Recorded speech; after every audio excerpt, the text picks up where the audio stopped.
When I was 12 and a half, my mother finally did it. She packed my bag and she drove me to the curb and left me there. And I need to be honest with you. My first reaction wasn't heartbreak. It was something a little bit more complicated. I was a sheltered kid in a lot of ways. I had book smarts. I had common sense thanks to my stepdad. But I was naive and I was not worldly. But by the time I was 12 and a half, something inside of me had cracked. From all the years of mental, physical, and emotional abuse, trying to be the perfect daughter for my mother, walking on eggshells, it was like the dam finally splitting open. It just couldn't contain everything anymore.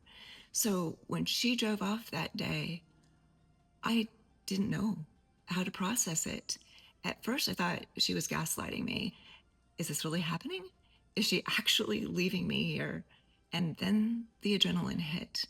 My whole body was just shaking.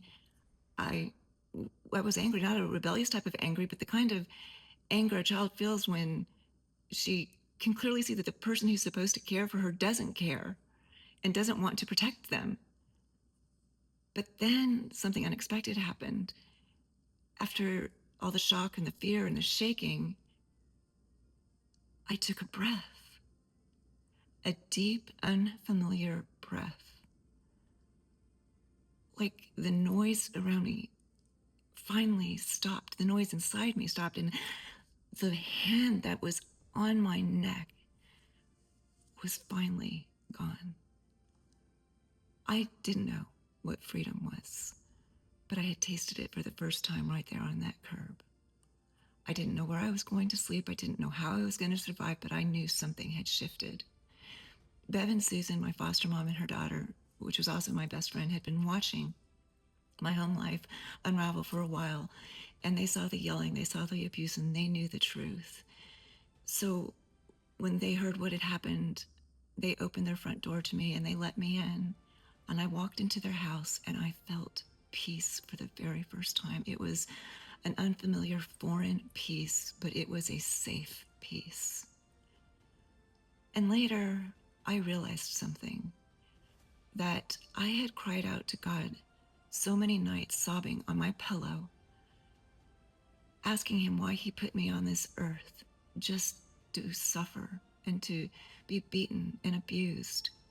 And I didn't know it then, but he was already preparing the way. He was answering prayers that I didn't know how to pray correctly, but he was already moving. This is part of my story. This was the breaking point. It's shaped everything that comes next. The friends, the clubs, the concerts, the danger, the working young, the longing, the drift, all that's coming in part 3. This is Saved at 18, part 2. If you've ever been thrown away, if you've ever walked away, or felt like you had to build yourself from scratch, stay with me. I promise, he was there even if you didn't see him.